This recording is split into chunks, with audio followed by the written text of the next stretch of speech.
મોટા ભાઈ આપેલા પૈસા ચોરાઈ ગયા. ચોરાઈ ગયા? ગંગાબા, આ શું થઈ ગયું? ચાલે રે દીકરી,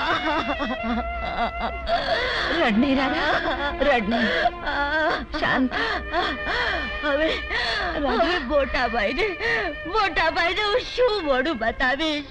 શું મોઢું બતાવીશ?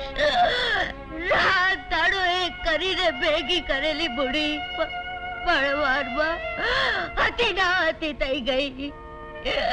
જેમની જેમ સાચવવા આપેલી બુડી હું સાચવી નહીં શકી. મોટા ભાઈ પર તો આપ તૂટી પડશે. અમારા ખોળાની આબરૂ જાળવવાની આ છેલ્લી બુડી પણ લૂંટાઈ ગઈ. ગંગાબા, છેલ્લી બુડી પણ લૂંટાઈ ગઈ. મોટા ભાઈ. શાંતા, મેં બધું જ સાંભળી લીધું છે. અરે ગાડી, છેલ્લી મૂડી લૂંટાઈ નથી ગઈ. અરે જ્યાં સુધી તારા ભાઈના ખોડિયામાં પ્રાણ છે ત્યાં સુધી આ ઘરની આબરૂને ઊણી આંચ નહીં આવે. ને બેન, વિધાતાની ખરી કસોટી તો હવે શરૂ થાય છે. અરે તું આ કાકડીને પકડીને અહીં બેઠી છો, મારે એનું કામ છે. અરે એવું તે વળી શું કામ છે કે આમ હાફડો ફાફડો થઈ ગયો છે? આવી રીતે તો તે મને ગોતી નથી. અરે ભાઈ, આ મારા ભાઈબંધ ચંદનના પૈસા ચોરાઈ ગયા છે. હું અત્યારે બહુ ઉપાધિમાં છું. એની બેનના લગ્ન અટકી જશે અને આ સમાચાર મારે ગમે તેમ કરીને કેસરને પહોંચાડવા છે. અરે કાકડી, તું એક કામ કર, જો આ સમાચાર છે ને, તું જઈને કેસરને પહોંચાડી આવ. જો હું તારે ગળે બાંધી દઉં છું. હા, મેં બરોબર બાંધી દીધું છે. તું ફિકર ના કર અને આ કેસરને પહોંચાડી દેજે. બરોબર? જા જા જા. જા. હા, બરાબર, એને જ આપજે.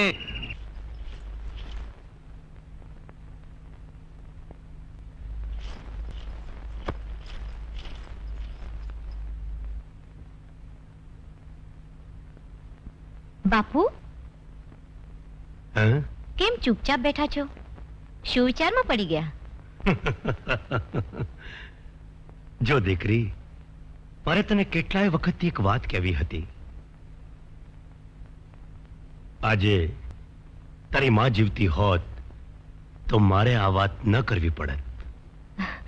પણ બાપુ, એવું તે શું છે? દીકરી, ઘણાય વર્ષો પહેલા તારા ને વિક્રમના લગ્ન માટે હું અને ધનો વચને બંધાયા છીએ. એટલે દીકરી, હવે તું ઉંમર લાયક થઈ છે. તારા હાથ પીળા થઈ જાય એટલે મારે કોઈ જાતની ચિંતા રહે. હું એ નમાલા વિક્રમ હારે પરણવા નથી માંગતી. પણ શું કામ બેટા? એની જોડે પરણીને હું મારું જીવતર ઝેર કરવા નથી માંગી. દીકરી, આપણા કુળમાં જીવતર કરતા વડીલોના વચનના મૂલ વધારે હોય છે. એ નિભાવે જ છૂટકો. દીકરી, તારે લગ્ન તો વિક્રમ હારે જ કરવા પડશે.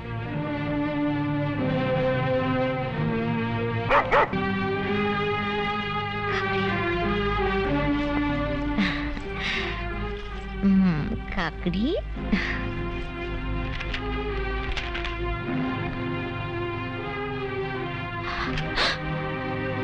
કરિયાવર માટે રાખેલ પૈસાની ચોરી થઈ ગઈ.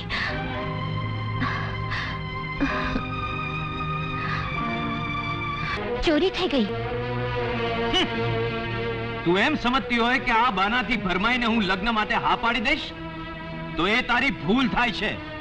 અરે કરિયાવર દેવાની ત્રેવડ નહોતી તો ચંદને જાતે આવવું જોઈતું તું. તને મોકલવાની શી જરૂર હતી? વડીલ, ચંદન એટલો સ્વમાની છે કે એ મને અહીં મોકલે જ નહીં. હું અહીં આવી છું એની તો ચંદનને ખબર નથી. તો પછી કયા નાતે તું મને કહેવા આવી છે? એક સ્ત્રીના નાતે, એક સૈયદના નાતે હું તમને એક સ્ત્રીના હૃદયની વ્યથા સમજાવવા આવી છું. જરૂર ન જ હોય ને, તમે પુરુષ છો, તમને શું ખબર કે સ્ત્રી એક વાર જેને પોતાના હૃદયમાં વસાવી ભૂલી શકતી. અને રાધાએ તો મોહનને કાયમ માટે પોતાના મન મંદિરમાં વસાવ્યો છે. મોહન, તું તો સમજદાર છે. અરે વિચાર તો કર, આ તારી જિંદગીનો સવાલ છે. શું પૈસા જેવી મામૂલી ચીજ માટે તું રાધાને તર છોડી દઈશ? જે વર્ષોથી એકમાત્ર તારી જ વાત જોઈને બેઠી છે, શું તારા હૃદયમાં રાધા માટે કોઈ સ્થાન નથી? તમારી વાત સાચી છે બેન. હવે મારી આંખ ઉઘડી ગઈ છે. ચંદન પાસેથી કરિયાવર માંગી હું એને પડ્યા ઉપર પાટો મારવા નથી માંગતો.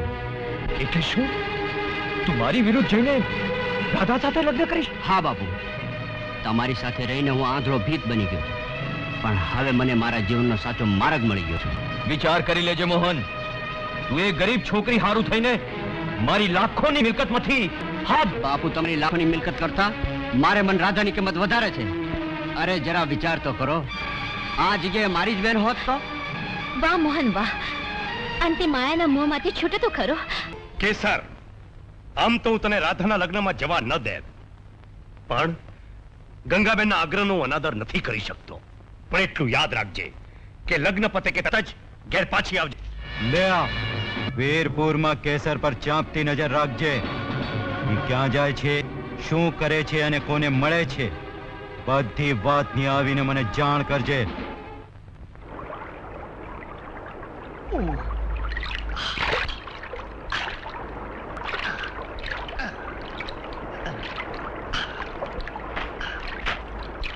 ઓહો, હું તો આમ આખી નદી ફેંદી આવ્યો, પણ ક્યાંય તમે ન જડ્યા.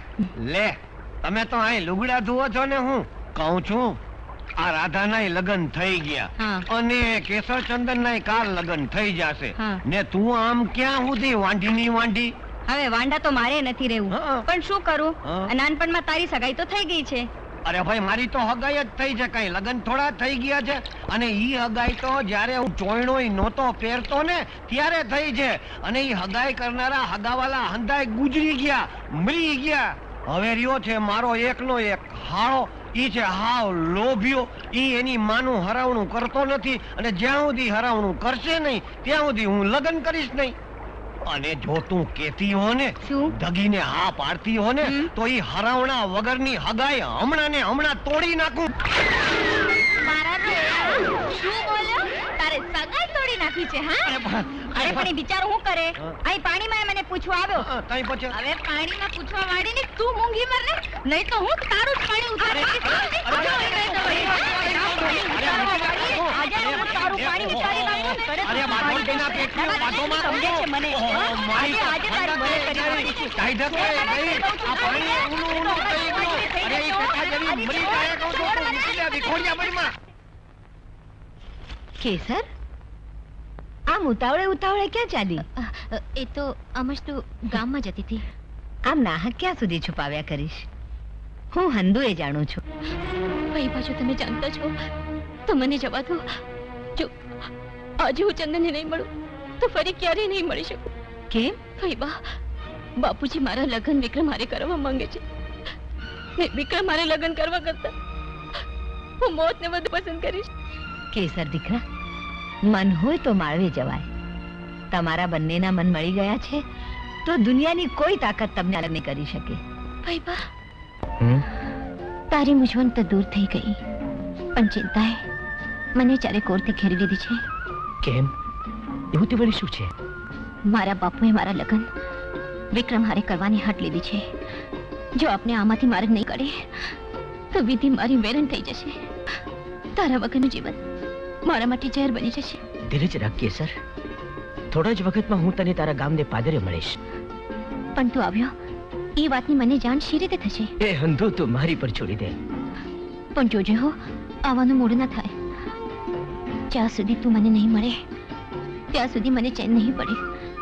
દુનિયા આપણી દુશ્મન થઈ ગઈ છે. કેસર તો મૂંઝાઈશ નહીં.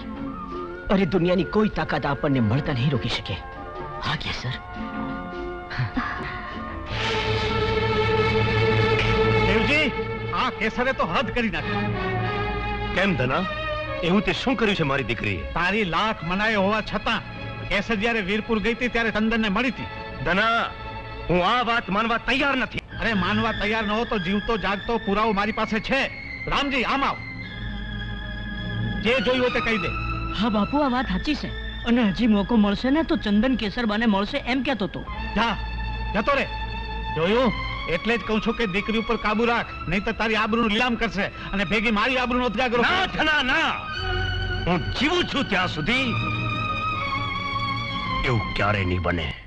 કેસર, બાપુ, શું એ વાત સાચી છે કે રાધાના લગ્ન વખતે તું ચંદનને મળી હતી? હા બાપુ. મારી આટ આટલી ના હોવા છતાંય તું એને મળી? અરે આને કારણે આજે મારે ધનાના કેટલા આકરા વેણ સાંભળવા પડ્યા. પણ હું પણ ને પણ તું એ જાણે છે કે તું એના દીકરાની થનાર વહુ છે. તું જ જો અણછાટતું વર્તન કરીશ તો આપણી અને એની આબરૂ શું? પણ બાપુ, જ્યારે હું વિક્રમ હારે પરણવા જ નથી માંગતી, પછી એમની આબરૂ જવાનો સવાલ જ પેદા નથી થતો. કેસર, તારા ને વિક્રમના લગ્ન નિશ્ચિત છે, એમાં કોઈ ફેરફાર નહીં થાય. મફત હા આપણે જેતપુરની સીમ સુધી તો પહોંચી ગયા, હા હો. પણ હવે કેસર સુધી કેવી રીતે પહોંચીશું? હવે કેવી રીતે શું? જેવી રીતે આ સીમ સુધી પહોંચ્યા છીએ એવી રીતે.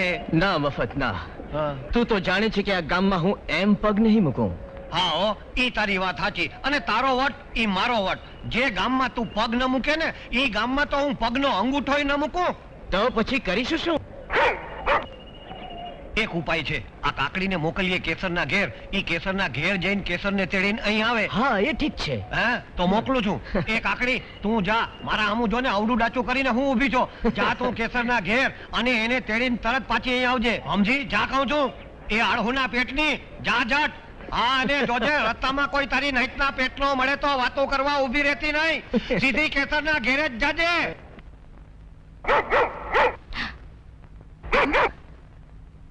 કાકડી.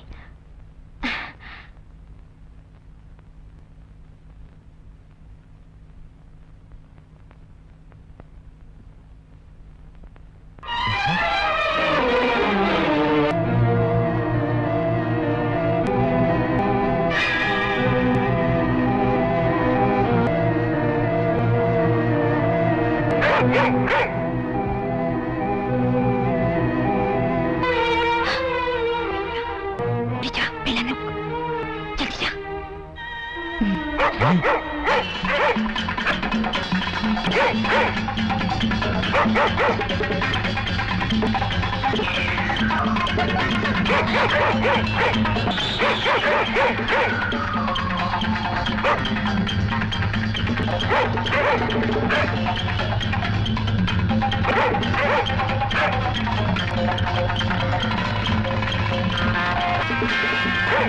ચંદન, કેસર કેમ આટલી મોડી આવી? મોડી મોડી આવી તો આપણા લગન પાક્કા. લગન? લગન તો પાકા, પણ શું એમાં એ વાતનું નડતર છે. નડતર? હા, કઈ વાતનું? જે હું તને ઘણા સમયથી કહેવા માંગતો હતો પણ હિંમત નહોતી ચાલતી. વિચાર્યું કે મોકો આવશે ત્યારે કહીશ. આજે મોકો છે. કાલ ઉઠીને તને એવું ન લાગે કે મેં તને અંધારામાં રાખી. તું કહેવા શું માંગે છે એ સમજાતું નથી. જે કાંઈ કેવું હોય એ સીધું